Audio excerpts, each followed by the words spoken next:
hanyuma igihe kimwe turakoshanya n'umurezi nahone asanze kuri mu kabari asanze mu kabari hanyuma ambwira ngo ntahe ndamwankira kuri yuri irengwe yego neko ni irengwe kandi irengwe ry'ivumba nabaziragoye kureka kuko urumva je namubwiye nti wewe ungaba ndi kwishuri natashe we nta responsabilité mfiseko ikintu nibaza nari mfise cyari ikintu kigoye yari inyota y'inzoga nanyote gutuyoga wayunzuga zingahe ndaza ndunguruza kuri ku macupa uko imyaka igenda irakurikirana ariko imbere yuko nkizwa nari imaze kunywa inzoga nyinshi kuko ico gihe nari imaze kuzigurira mugabo ndibuka yuko munsi Imana igomba kuguhebesha ikintu yakiguha kwera donc ndibuka je na inzoga za nyuma nazinywereye aha muri ville ahantu bita kuri vero moto mu kabare kahitwa kwa Combe narafashe umunsi nditegura yuko ntereza kwiyahura kuko mbona yuko izo kondisho zose ziri kuri jewe mugabo umunsi wo kubikora niwo munsi ndonka umuntu yaje nka marayika rese ndasubira no kumubona kuko umwana w'umukobwa yasanze aho ndarambwira ati wewe Imana yamwe ndakujyane gusenga ndamubwira nta mahera mfise ati je ndayafise afata ikinga nanye ndakurihira irindi tugende gusenga uwo munsi nje gusenga rero nasanze ariko bavuga ubutumwa wamengana umuntu yaje nyene aranyabura situation zose ndimwe ningiye nakuze naho ngeze sanga nibyo pastor ariko aravuga mugabo yigisha ku ijambo ry'ivyizigiro umunsi rahamagaye atabihana bijambo ryakoze ko numva umenga ni jeje nyene ariko mpagurutse nsanga hariho nabandi ndavuga nti kumbure naye niyahuye nihora ubusa sinari jenyene burya nabandi barafise za ngorane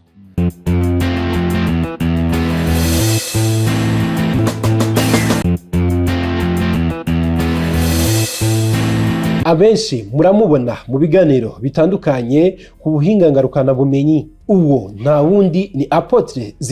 MBAYAHAGA tuza kumenya ubuto bwiwe ivyamuranze mu busore bwiwe mbega yizehe yavukiye he aho tuza kumenya aho yaronkeye agakiza gushika uno munsi ahageze Apotre MBAYAHAGA ninde muri rusange Apotre MBAYAHAGA Isidore birumvikana ko ari umurundi kandi no murundi ku bavyeyi bose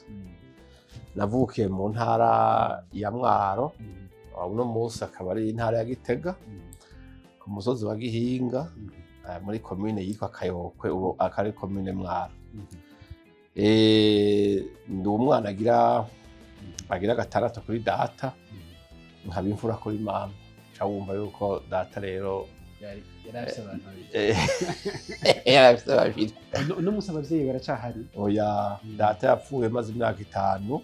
ariko mama aja gupfa ngira mpeza amashuri yisumbuye mbega ubuto bwa MBAYAHAGA bwari bumeze gute bo nkivuka nibaza yuko ubuto bwanje bwabaye bwiza kuko data yarafise uburyo bwo gutunga umuryango mugabo amaze gupfa bija kugorana kubera mama ntiyari yaragiye mu ishuri kandi nta buryo bukwiye yarafise kugira ngo abandanye akora nk'ibyo data yakora kiriho rero nagize ubuto butari bwiza kuko twavuye twinjiranwa n'ubukene ubukene butagira izina kabisa nibaza ko bwari ubukene bugoye kuko umuntu amaze kubura icyo afungura akabura icyo yambara ntaronke n'umunyu wo kurarira ntaronke n'umunyu wo kurarira akasanga biragoye ugasanga utegereza kurya indya zitagira umunyu canke umupira wambara ukaba muremure ukaba ishati n'ibutura indwara ziterwa n'ubukene indwara z'amavunja n'amaga n'ubuhoma kubera utagira agasabure n'iki mu yindi mvugo urumva novuga ko ubuto bwanje narakubititse ninde yagufashije mu bijanye no kwiga ishuri ubwa mbere ho yari mama mama yaragize ibishoboka byose nubwo atari yaciye mu ishuri yari yarabonye akamaro kabize ko hari igihe ubuzima buba bwiza rero yaragwanye intambara nyinshi zikomeye nibaza ko mama yapfuye nk'intwari kuko yapfuye agwana kugira ngo ko bishoboka byose nzogere kugira icyo nshika kuko niga amashuri ibyo nabimushimira kabisa ndere ahanini nibaza ko atanu ubundi baramufashije nibaza ko ari we niwe yagwanye iyo ntambara ngo ashobore kwiga amashuri mbega kw'ishure yarameze gute sinari mu ba mbere sinari no mu ba nyuma ariko naronka amanota atari mabi. Gusa urumva iyo umuntu yiga ugasanga rimwe kenshi mu ndwi arasiba bivanye n'uko hariho ibyatuma tujya ku ishuri, ubukene, kutariha minerivare ku gihe, ugasanga hari ibikorwa biri muhira, umuvyeyi ashobora kuvuga ati uno munsi ku ishuri usibe ufashe iki kintu, sinaronka umwanya wo kwiga bikwiye, ugasanga n'ibikoresho by'ishuri rimwe na rimwe ntibikwiye, ugasanga mu by'ukuri kwiga byari ibintu bitoroshe. Mugabo kubera impanuro za mama no kuntera intege, naragerageza nkagwana nkaronka amanota ashobora gutuma nimuka nkaza nduguza mva mu ijuru nja mu rindi. Rero nari mfise ubwenge, mugabo ubwenge bwanje hariho ico bwari bubuze, uburyo bwo kugira ngo ndonke ibikoresho bikwiye. Byaratuma ngira kumbure ntaronka amanota menshi, ngunganye n'abafise abavyeyi bakwiye canke bafise amikoro akwiye. Bimwe mu makosa yicuza yakoze akiri ku ishure nuko yigeze gukubita umunyeshure bimuviramwo guhunga aromoka. Mu mashuri y'intango ntibyabaye, gusa nagiye nimuka kuri ubwo bukene canke izo ngorane. Papa amaze gupfa, urabona ko mama aho twaba byaramugoye kuhaguma, biba ngombwa ko asubira iwabo. Ico gihe nibuka ko umwaka narawutakaje bivuye muri aya makondisiyo rero yuko bitabivuye kuri twebwe. Umwaka uratakara, umuntu asubira kurondera ishuri akandi. Ikindi narigeze gusibira umwaka niga mu mwaka wa 5, narigeze kugwara ihaha riratabuka, rero kwivuza birangora, mera nk'umugaye gatoya kubera inshinge z'urutavanako, birananira kuja kw'ishuri. Mugabo nibaza yuko atakindi, kuko muri ubwo bukene, muri uwo mubabaro, muri izo ngorane zose umuntu yagwana agira uko biri kose ati ntembe nje imbere. Ubwa mbere hoho jewe natoye ku nkuru mu 1993 nja kwiga amashuri yisumbuye mu mwaka w'indwi ahantu bita kuri lycée ya Muyebe, ari muri commune Kayokwe, ubu ni commune Mwaro. Murazi ko igihugu cyaje kigira ibyago, umukuru w'igihugu baramwica, yatowe n'abanyagihugu, hama haraba ugwimo. Muri ico gihe urumva umwaka wari utakaye. Ugwimo rumaze gucureha, ndasubira ndarondera ishuri, mugabo sinasubira ku Muyebe, canja kwiga aho bita kuri lycée y'Ikiganda, no biracahari. Aho niho nize cycle inférieur yose, ndetse na cycle supérieur umwaka umwe muri 3e lettre moderne. Uwo mwaka nja kugira kagorane, ndagwana. Maze kugwana rero nuko byaciye bigwana, kuko umuntu akubise yarababaye cyane ku buryo yagiye mu bitaro ndetse aja muri koma, baramureanima. Ngira ubwoba kuko byarumvikana bamenga nta n'ugukira ntashobora gukira. Maze kumva rero ko inyamirama bizeje kundonda, ndatoroka. Maze gutoroka rero ndahunga, ariko ndasubira ndaboneka mu rugo. Maze kumva yuko wa muntu yatoye imitende. Ico gihe urumva habaye wumva guca umuntu asubira gusaba irindi shuri kuri lycée ya Mwaro. Naho naciye nsubira kuja kuhiga lettre moderne, ariko naho niga ndi mu externe. Hanyuma igihe kimwe turakoshanya n'umurezi nahone ansanze kuri mu kabari. Ansanze mu kabari, hanyuma ambwira ngo ntahe, ndamwankira. Ukuri yuri irengwa. Yego neko ni hari irengwa ry'ivumba nabaziragoye kureka. Kuko urumva je namubwiye nti wewe ungaba ndi kwishuri, natashe wewe nta responsabilité mfiseko. Birumva ibintu bikorwa n'utuyoga biragoye, bituviramo gushwana no kugwana. Urumva rero ageze kwishuri, inama y'abigisha yakorana, barabona ati umuhungu biragoye ko yoguma ngaha. Bimwe mu byamugoye akiri umusore nuko yakunda kunywa inzoga cyane. Nta kintu kidasanzwe je nakoze, kuko nta rumogi nanyoye, nta tabi. Ikintu nibaza nari mfise cyari ikintu kigoye, yari inyota y'inzoga. Nanyote gutuyoga. Wayunzuka zingahe? Ndaza ndunguruza kuri ku macupa uko imyaka igenda irakurikirana. Ariko imbere yuko nkizwa nari maze kunywa inzoga nyinshi, kuko ico gihe nari maze kuzigurira. Mugabo ndibuka yuko munsi Imana igomba kuguhebesha ikintu yakiguha kwera. Donc ndibuka je na inzoga za nyuma nazinywereye aha muri ville, ahantu bita kuri vero moto mu kabare kahitwa kwa Combe, bahita kuri Tramox ico gihe. Ndibuka yuko muri nakunda bijya bya Amstel birebire naranyoye ya Amstel ndumva nyene ko menga ndiko nywa nk'amazi ntizimfate kugeza aho nywa amacupa 23 donc mwikaziye zibiri naraje icupa rimwe naho napana ko natembe cyane naruzuye kurya nk'inkono yuzura nasuka aho kumira ikabura ahica ikagaruka mbona kugenda nagize ibyago bikomeye iryo joro kuko sinicara sinahagarara ibintu byari bimeze nabi kuko urumva ko nyene naye nuzuye mu nyuma rero bukeye niho numva agasibe numva ikintu kimwe nzoga kira ndakizinutswe kuva ico gihe sinasubira. Bimwe mu vyamuranze nuko atamubano mubi yigeze agira ahubwo yakunda kurangwa no kuganira n'abantu cyane cyane no gutwenza.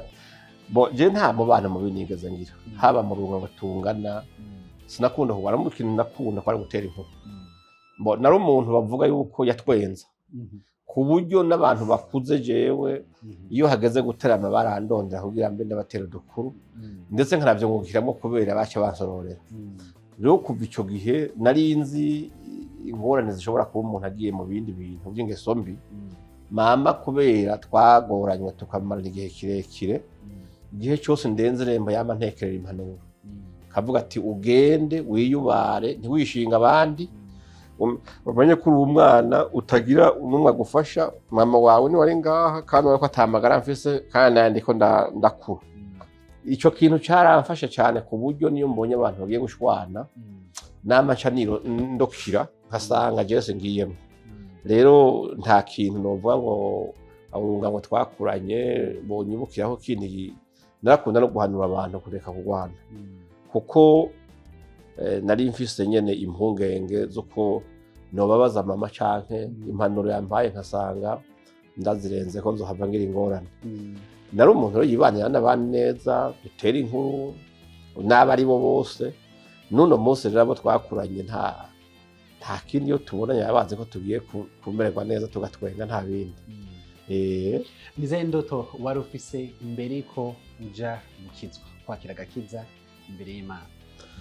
Ntazari zihari. Nza mbere hoho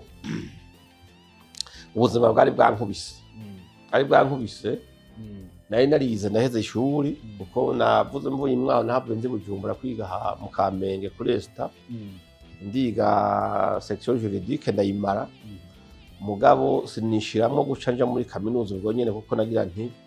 ko namaze kuronka amanota njanayo reka mbanze ndonka akazi nkore nzokwige ndiko ndakora canshomera imyaka 3 ndadepoza amadosiye ahantu hose ndabura akazi. Muri ico gihe hariho principe twari twarize ku ishuri umwarimu yatwigishije yereka umuntu yuko ivyo bintu bimushitseko atakiba gisigaye akwiye kwiyahura akavaho. Rero urumva nico canjemwo ndavuga nti none iyo principe yavuga ngo si un homme né dans un monde déjà occupé et que sa société n'a pas besoin de son travail, que sa famille ne peut le nourrir, il est l'élément de trop sur la terre. Cette dernière lui demande de s'en aller. Et s'il refuse, la terre ne tarde pas à mettre en exécution son ordre. Ni ukuvuga ariko batwumviza batumva igifaransa neza bagati iyo umuntu avutse agasanga muri societe ntimukeneye ndonke ntacyo mukeneye ko nta kazi imukeneye ko yokora sanga famille yiwe ntishobora kumutunga kumugaburira sivyo donc ugasanga nuko bibiri donc bajaba ngo uwo muntu ngo ni nk'umuntu arengako kubisi keneye ati rero iyo si rero isaba uwo muntu kuraba ingene yivako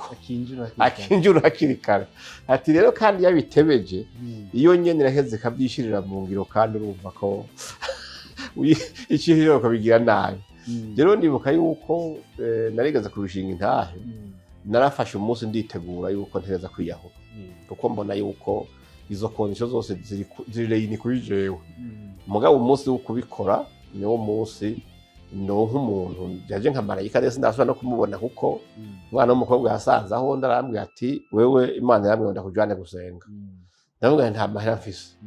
ati je ndayafise afata ikinga nanye ndakurihira irindi tugende gusenga. Uwo munsi nje gusenga rero nasanze ariko bavuga ubutumwa wamenga n'umuntu yaje nyene aranyabura situation zose ndimo ningiye nakuze naho ngeze sanga nibyo pastor ariko aravuga mugabo yigisha ku ijambo ry'ivyizigiro umunsi rahamagaye atabihana ijambo ryakoze ko numva umenga nije jenyene ariko mpagurutse nsanga hariho n'abandi ndavuga nti kumbure naye niyahuye nihora ubusa sinari jenyene burya n'abandi barafise za ngorane ico gihe rero niho byatanguye kumva yuko akiza kanyinjiyemwo ndetse ndashima Imana kuko inyuma yaho Imana yacingirira neza iranyugurira imiryango ndonka akazi keza kampemba neza ndetse kamviramwo umugisha wo kubaka n'urugo niko kazi kambira atangiye gukora rero nico gihe rero nibaza ko agakiza twadufatanye neza ariko muri ico gihe nubwo nari nkijwe nkumva ko Yesu ari muri jewe nagumanye ka kanyota ka yanzoga gushika umwaka urinde uhera tabwira abakozi b'Imana jewe rero ukomeze sinzi kwinyegeza Yesu nkunda kuja kubundabunda atamuntu nakoreye ikosa ndaze ko mwisengera mukunda gutaramura abantu bose ngo banyoye inzoga genda cifitiye izo ngorane ubwo rero ndazifise sinzoja kunywera munsi y'igitanda n'ifaranga ryangoye guca mukomeze mu nsengere inyota y'inzoga nyene twahukana imvemo ndashima Imana rero barabikoze umwaka uheze irasohoka burundu kuva ico gihe uno munsi urumva imyaka ibaye 20 bihora bishika oya wapi bishitse nta ntiwobiyoberwa andika bokubwira ko babonye ko ndiko ndanye cyose nkunda gukora ikiyo ninyegeje oya ico nemanga nico nkeneye ndagikora nico nkeneye kuvuga ndakivuga kuburyo simba niteze yuko notinya umuntu hanyuma n'iryo juru turondera nta muntu yovuga ngo azohagarara ku muryango nturijemo oya sijya umuntu nijya Imana wewe rero urumva so no gutinya Imana cyangwa atinya ibyo umutima rinyagiriza ariko nkeneye gufungura akantu no gafungurira abandi bari akazi ka mbere yatanguye gukora kari ako gukorera mu nkambi y'impunzi tanguye kuba umustanteri w'ikambi y'impunzi z'abakongomani mu 2004 hariya igihinga niko kazi ka mbere nakoze hanyuma ndagakora imyaka 2 imyaka ibiri ariko uri kurakora kuva mu 2004 gushika 2006 nijari bamenye Imana yaguhamagariye kuyikorera mu 2007 nta kintu kidasanzwe cyo cyabaye nta na kimwe kuva maze kumva umuriro w'agakiza muri jewe numvise inyota uvugenda mvuga ubutumwa bwiza mbwira abantu uwo Yesu yangiriye neza uwo ari we noneho ndabigiramwe ishaka ryinshi kugeza aho abakozi b'Imana bavuga ati uyu muntu ari mu muhamagaro hanyuma baransengera mu muvuga butumwa umuryango wawe n'abagenzi bawe bakiriye gute ingingo yawe yo kwinjira mu murimo w'Imana bo nibaza yuko abagenzi banje bo urabizi nk'abantu muhora musangira inzoga musangira ibipindi n'izindi nkuru usanga zirimo amajambo atemewe na Bibiliya bari bahomvye hanyuma n'inzoga zayo zimfakaye urabona wumva ko nanywa nanyishe ariko yabaye nk'inkuru nziza mu muryango bwa mbere hoho madamu wanje nta nzoga yanywa ntazo yigeze nywa kuva avuka kubona rero nciye nanje mba mu mutigiri w'abatanywa inzoga amasaha yo gutaha urumva ko yaragiye gutandukana y'abandi bagabo inzoga hanyuma kandi bugiye umuntu akijijwe hariho amavorere yandi amuza ko gusumba umuhada akijijwe hariho gutahura hariho kwihangana hariho kubona ibintu ko abandi batabibona ingorane wo ukabona yuko ari nk'ikigeragezo ahubwo cyane cyane ukabona yuko ari igipimo Imana yaguhiza kugira ngo izoguhe ubundi buzima bwiza canke ivyizigiro vy'akazoza kuri twe mu muryango rero gushika uno munsi agakiza nico twirata gusumba ibindi ninde yagufashije canke yakubereye umwigisha mu rugendo rwo gukorera Imana bo nagize ishaka ryinshi ryo gusoma Bibiliya nkagira ishaka ryinshi ryo gusenga iyo umuntu yisunze Bibiliya kagomba yuko ari imuyobora ni vyiza cyane gusumba yuko umuntu yisunga inyigisho z'umuntu Yesu nigeze nkurikira idini nagize inyota yo kurondera Imana rero nta muntu uvuga ngo niwe yanyigishije oya Bibiliya no gusenga cyane ibintu byaramfashe kugira ngo numve negeranye n'Imana gusumba ariko kandi nta muntu aburo yisunga mu bavuga butumwa canke abakozi b'Imana bandi hari ububona uvuga uti kame murya muntu urabona ko ageze ku rugero rushimishije ukaronderera nawe ingene yatanguye naho ageze ivyo yagiye aracamo n'intambara yarwanye ugaheza ari nk'ikintu ukeneye guhanuza ukagira ubuhanuza rero jewe ntiyari umwe mugabo hari habona nkavuga nti aha ngeze uwo hanuza nakangira yombwira ingene nawe yaharenganye sino no munsi nta muntu uvuga ngo n'umuntu nagiye nisunga yafashe ukuboko ngo mbere umupere spirituel je nageze ishaka ryinshi yo kurya amajambo y'Imana ngira ishaka ryinshi yo kurondera Imana biciye mu gusenga abo mpemu yarakaba ari wambwira ati iki niki cogenda uko rero sinovuga ngo ni nakape aya nta n'umuntu nigeze kuko nari mfise uburorero butari bwiza wanashaka hari ibintu bitsitaza rimwe na rimwe waje kugira ngo hanuze umuntu ugasanga usanze uko wamuziga se kumusanze cyangwa ugasanga afise izindi ngeso zinyegeje waje kumva intahe ugasanga si nziza ukumva umenga wo mwigira kure rero je cangirisha akaje uvuga nti reka Imana yironderera njijambo ry'Imana risoma ijoro n'umura ndibuka ko nahora nsoma Bibiliya nkasanga impapuro zajovye kubera musozi ndiko ndayiririramo nkumvira ryoshe ku buryo sanga narize hama ngapfukama ngasenga nkasanga hari ibintu de transformation Imana ikirankorera ndetse rimwe na rimwe kuvuga ubutumwa bamwe bagatangura kubaza bati uyu muntu kumenga yize theology nyinshi byagenze gute ariko Imana irondeye irakwiyereka kandi irakwigisha. Mbahayaga Isidore yatanguye kwinjira ku buhinga ngurukana bumenyi gute? Bwa mbere ho je ntangwe kuvuga ubutumwa izi mbuga ngurukana bumenyi zitanguye kuza nazibonye nka opportunity yo gushikana ubutumwa aho je ntashobora gushika kuko sinari umukire ku buryo novuga ngo nzofata indege nze nagera mvuga ubutumwa ngira imodoka ngende nze ndaduga imisozi mvuga ubutumwa mugabo mu gatelefone nari mfise narafata ndabona hereye kuri audio nkifata ijwi hamana maranga nk'abandi bakumviriza abantu batanguza barabunsaba rero kandi inyigisho nsangwe ntanga ugasanga ni inyigisho ziza muri Bibiliya mugabo Bibiliya zikayizana mu buzima busanzwe rero bimaze kugenda gutyo ndabibona nka opportunity hamisha kabiri ndi umuntu adakunda kujanirana iyo mbonye ukuri cyane cyane kinyome kibaye cyinshi nuko nagenda abantu bakaza nta muntu numwe muri mwebwe nibaza yuko nigeze ninginga ngo urampa mikro mvuge ni mwe mu ndonde mugabo byajoko kuko jewe sinkunda akarenganya sinkunda ikinyoma hama iki naco je ndi umuntu akunda ndakunda Imana kandi Imana ukuri ibi rero nivyo kuvuga iby'igihugu babone bya politike niki hari iki Imana yamwishiye ku gihugu utagira igihugu nta wundi mugishirongo wapi n'andi bacavuga ngo umukozi w'Imana avanze mu na politike bajya no kutamenya bajya n'abantu bakuranye kwashi ijambo ry'Imana bataririye rihagije kuko nimba hari ibintu Imana itanga ubwa mbere n'Aburahamu mu kumugabira imushimiye yavuze ngo mve wanyu nzoguha igihugu aragitunganya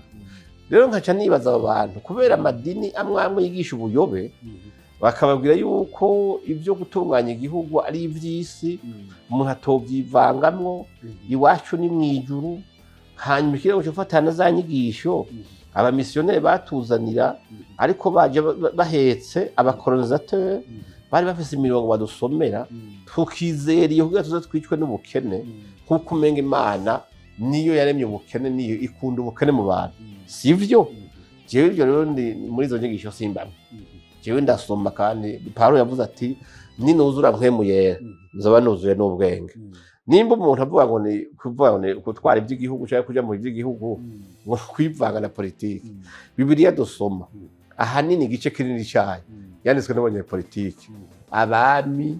abamperere abasirikare bakomakomeye none wombwira nimba iryo juru abagiye muri politike yo gukorera igihugu batazorijamwo baze bareke nigira impande ya Aburahamu nibanire na Daniyeli nibanire na Dawidi yabaye umwami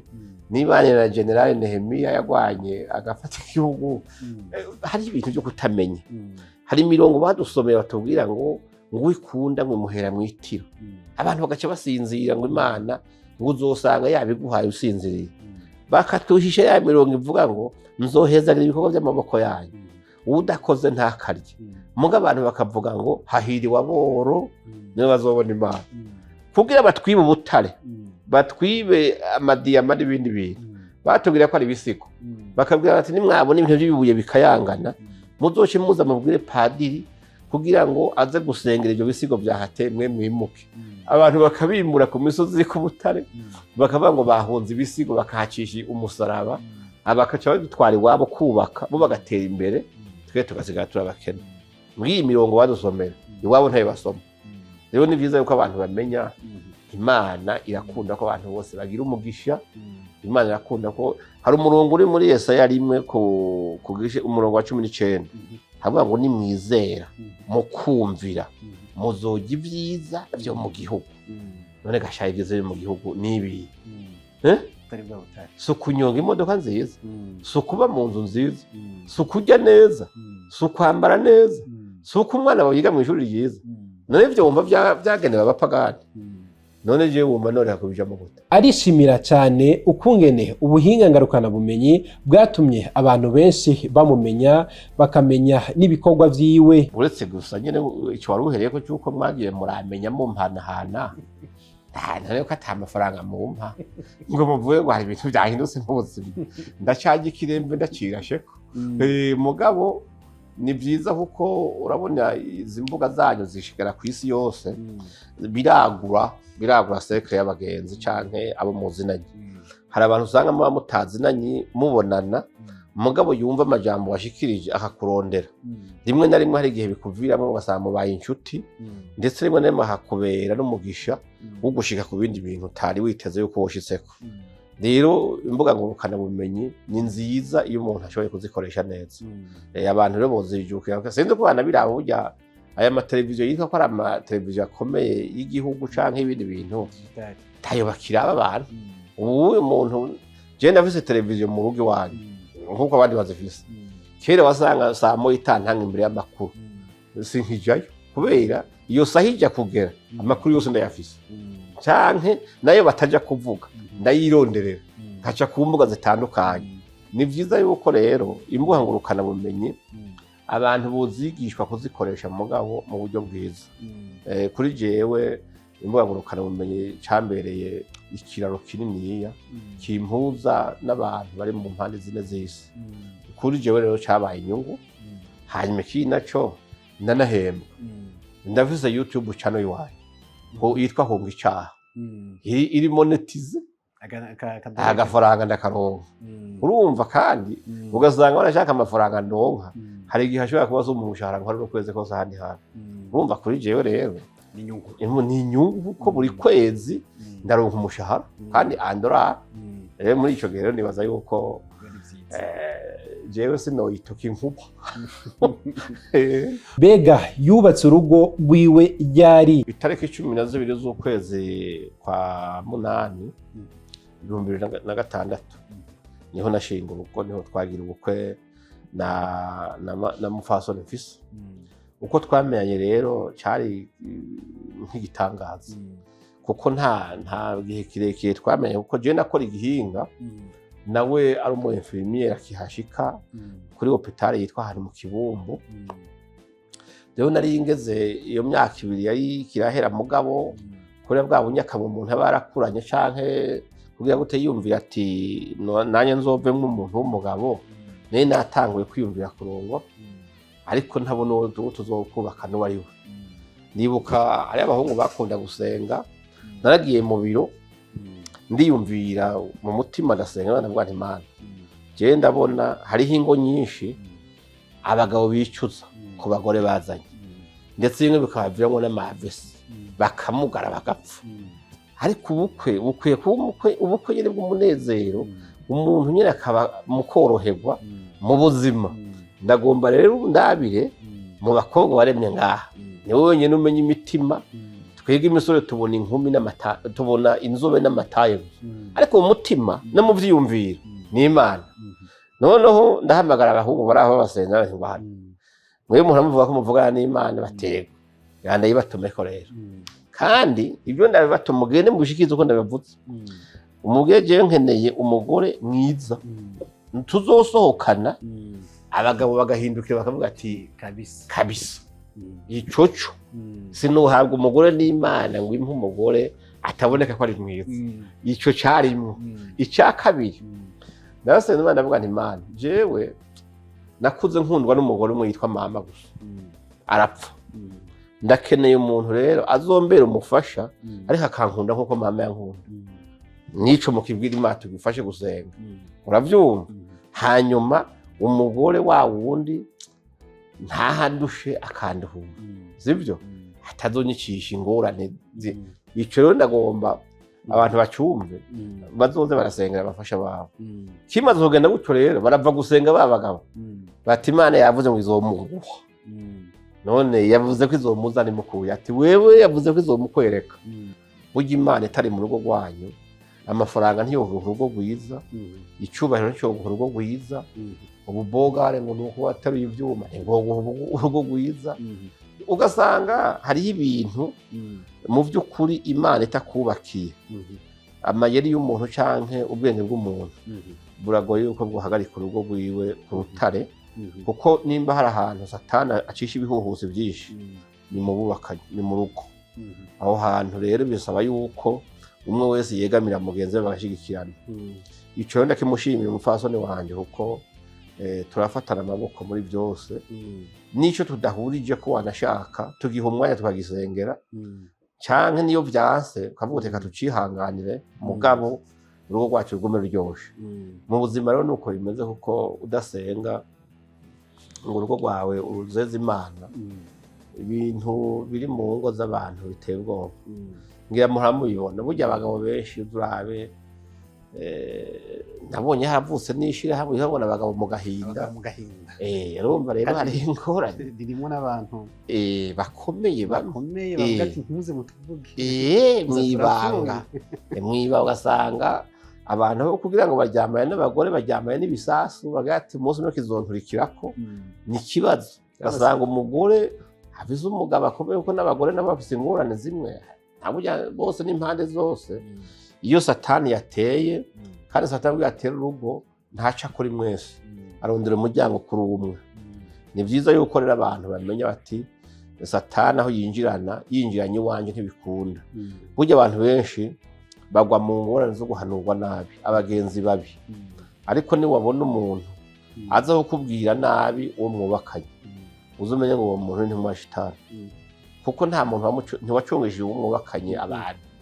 murivuganira. Wanashaka n'icyavuzwe kindi jimuhira umubwira uti mbe ko numvise iki n'iki ntitwogisengera kitarashika kure. Igihe rero ugasanga abantu barahishanya, umugore ntamenya abagenzi b'umugabo, umugabo ntamenya abagenzi b'umugore, ntunabamubwire. Ariko iyo bivuze mukabiganira ko byose, hari n'abagenzi babi muji inama yo guheba, mukavugira muti naka foko tumuheba kuko turabona yuko azohaba aterera mu kutumvikana kwatwe nawe. Ivyo bigaca bigenda neza, ariko sino ibanga ryo kubaka urugo rwiza no gusenga. Ni gute ushobora kuringaniza umurimo w'Imana n'ubuzima bw'umuryango cyangwa n'izindi nshingano musanzwe mufise? Bibiliya bitomora neza mu gitabo cy'umusiguzi. Yavuze ngo ikintu cyose cyashiriweho umwanya wacu. Abantu ntibakwiye kuvanga ibintu. Hariho umwanya wo kuba mu muryango, hariho responsibility z'umugabo mu rugo, hariho z'umugore mu rugo, ariko ntizigumaho gusa. Iyo ugeze ku kazi hari umwanya wo gukora, hakaba umwanya wo gusenga, hakaba umwanya wo kuvugana iby'umuryango. Muri ico gihe ni karendereye muhana. Abantu benshi baratwagwa n'ibikorwa byo mu isi kurondera ubuzima, bakibagira bakavuga ngo bariko barondera imiryango, muga bakibagira ya miryango yabo. Ni byiza yuko nimba ari mu minsi indwi ukaba ukora 5 muri iyo weekend canke iyo utashe kare, gerageza mwicarane kugira muvugane iby'umuryango nabyo, wubake. Kuko Bibiliya ivuga ngo umugore azohoranira inyota umugabo. None abagabo benshi ntibakiboneka, ugasanga ni ingorane. Ugasanga umuntu afise ikibazo amaranye indwi yose yarabuze uwo bakiganira, wewe nawe ntuboneka. Ugasanga uko uteba niko bigenda biba bibi, ugasanga byamaze kuba binini, kugira ngo uzobigarure bigutwara ingufu nyinshi. Nico kimwe no guhindera abana. Abantu benshi biruka no kurondera amafaranga, bubaka amazu, bazosiga amakonte manini, muga bakibagira education y'abana. Noneho wanja no gukura, cyangwa ugeze mu zabukuru cyangwa wasiga bya bindi, ugasanga waruhiye umuyaga kuko byose babana nta numwe azobizigama nta numwe azobibungabunga kuko ntimwigeze mubaha iyo ndero ntimwabaganirije n'ibindi usanga by'ingeso zindi batwagwa no kutagira abantu babahanura baba hafi nko mu ndwi twebwe twari twafashe ingingo y'uko buri wa gatanu duteza kuba turi kumwe n'umudamu kugira ngo twevariwe n'isomene umugabo kubera imirimo myinshi iyo wavuze hari igihe bidakunda ico gihe biraza tureka dushire kuwa Mungu rero ubu twe kuwa Mungu atari rendez-vous iri très important naho ni umuntu aba yubaha cyane nta n'umushitsi twe kwakira iwacu abari n'umunsi wa famille umunsi wo kwevariwa n'isomene indwi iheze hari biba bitagenze neza mukabihamba kugira ngo musenge indwi itangura izotangure muri bashasha hata kintu kihari kindi cyo kuvuga ngo ni kirarane kitameze neza rero gufata ibintu ukagira ingene bitonde kubikora birakunda hama iki naco akazi ka leta akahera saa 9:30 none kubera iki wobanza guca mu kabare cyo ukabanza guca muri za sona utaraje kuraba muhira ingene biriwe baguheruka mu gitondo uciuca hiyo uciuca no muri gonge niko aja kuri kontware yabaye routine ya mizi yose nuko bimeze n'uzosanga ivyo mu rugo byatunganijwe nane rero benshi bazi yuko urugo ruba rwiza ko rufise stock y'indya rufise amafaranga imodoka zirahari abana baja ku ishuri bambaye n'ibirato byiza mugabo kujya kwicana bakaganira niyo byo bakuru umuntu ashaka kuba mu nzu nziza izimvye kagenda imodoka nziza izimvye akambara inzahabu nyinshi ariko atamunezera afise afise umubabaro niki mutoba muzi kuri Pastor Mbahayaga mbo tabyo nzi mugabo je nibaza yuko burya umuntu wese agira ibanga ryiwe bon jewe nibaza ko byinshi babinziko kuko je ndi umuntu adakunda noneho wayivuze nawe ndi umuntu w'umu public speaker iyo ntari kuri ibi byuma byanyu mba ni mu isengero cyaye nkaba ndi mu manza cyaye nkaba ndi mu bandi bantu akenshi je ikintu kinezereye ndacerekana mu bintu jewe ntagira mu mutima n'inzigo singira inzigo wapi jewe ndi muntu nshobora kukubarira nkasha nibagira n'icyo wankoreye muri abo mama jewe nukuri naho umuntu yaba yankoreye ikibi kimeze gute sinshobora kumva ko bwoca ngo agire ikibazo ntabazi ndeke kumutabara ibyo kunda rero nibaza yuko abantu benshi hari igihe baba bibaza ati naka ashobora kuba ameze nk'abandi nawene waramukoreye iki wapi ni ukuri n'abantu bazi yuko bankoreye ikibi ntagire gutinya rero mfise icyo ndagufasha ndagikora ndi umuntu nzi yuko ndabura ubuzima bw'abantu atari burebure urupfu turarutemberana ntumenye iminsi ubusigaje ndi wa muntu usanga yiyubara kuko nabambwira nti Imana ibintu byo mu isi uzoshaka kugira ibyo unyima ariko simbura ijuru uzompe kurangiza neza rero ahantu basanga sinibaza ko hari byinshi abantu batanzi ko mugabo jewe kenshi ibyanje barabitse ndakunda kwereka abantu uko mu mpanuro umuntu aba ariko aratanga tuhanura abandi nawe icyo udakora rero nibaza ko atari byinshi baba batanzi ko nize manuro wohereza ugwaruka cyane cyane kwiga gukorera Imana canke gukoresha neza imbuga nkoranya mbaga mbo ubwa mbere nuko bo abagwaruka gomenya umwanya n'ikintu cy'agaciro ntibatakaza umwanya kuko umwanya utakaye n'umwe ariko uravuga ati mbe ikosa wakoze wo kwicuza uno munsi niriye hari abantu benshi bagera imbere bagasanga baricujije kubera bakoze amakosa bazi yuko atangaruka azogira ni byiza yuko umwana wese ahari imbuga ngurukana bumenye ni nziza mugabo ntizibasamaze ngo zibateshe gukora ibintu bizotuma bagira akazoza kwirirwa kuri Facebook na TikTok kwirigura urifotora utamba canke wisiga bijya n'ibintu ego ni byiza kubikora mugabo mu mwanya wabyo rero nibaza yuko kuko izi mbuga ngurukana bumenye kugwaruka rwacu nibaza yuko ahanini ku bantu bataronse baba hafi ngo babahanure babankadre zaje kudetruiza kazoza kabo abantu benshi zababereye nk'ikiyobyabwenge ugasanga abana ntibagishobora kwiga n'umwana akanaguhenda ngo araryamye ugasanga kumbe yiryamiye ku mbuga wamuhaye amamega.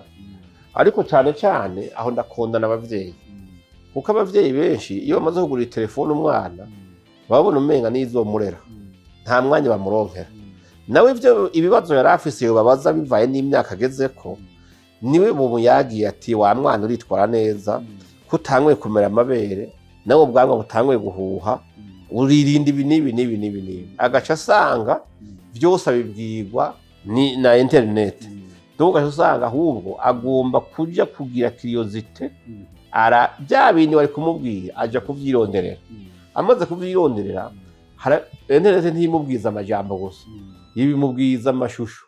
Agaca atangura nawe kubona ko yo pratique ivyo bintu. Nico gituma ubona kenshi internet yakontribuye cyane mu busambanyi bw'abana. Ivyo kabisa ntawo mugabo harabayemo gusamara kw'abavyeyi. Nukuraba n'umwana imyaka abageze ko umugurire telefone, nukuraba mbega iyo telefone yimuguriye ngo ayikoze iki. Abakubwira abana ngo yango byo twiga ngo ndagira research kuri ibi ni sawa, mugabo iyo research igarukirahe. Yesu kabavyeyi barigisha abana bavuga ati izi mbuga ngurukana ubumenyi muzikoresha gutya, attention hari ibintu uzosangamwo, niba bibona uraraba ubikwepe kuko bizokudetruiza ku myaka yawe, hari ibintu bitaragera. Ico gituma je ko ugiye kuraba internet mu bintu biriko birakontriba yuko mu minsi mikuru y'ubukwe dukora, umunsi wo gutwikura ukwiye kuvamo. Urumva abantu benshi bagenda baramaze kugira pratique kubera ivyo bigiye ku mbuga ngurukana bumenyi. Waraje n'amasiporo ateye ubwoba, ateye amakenga, amasiporo yigisha abantu ingene mu gitande ibintu babitunganya. Urumva donc ugasanga ibintu genda arigisha mugabo uretse bijya barigisha guteka, barigisha ibintu bya science, barigisha amashesha ariyo yandi bitabo birahari, kwigisha umwana gusoma ibitabo n'ingene birondera kuri internet, ingene bakinjika, ingene bagira ibi nibi, ubushakashatsi. Mugabo ahanini ni nziza, mugabo abavyeyi hari ukuntu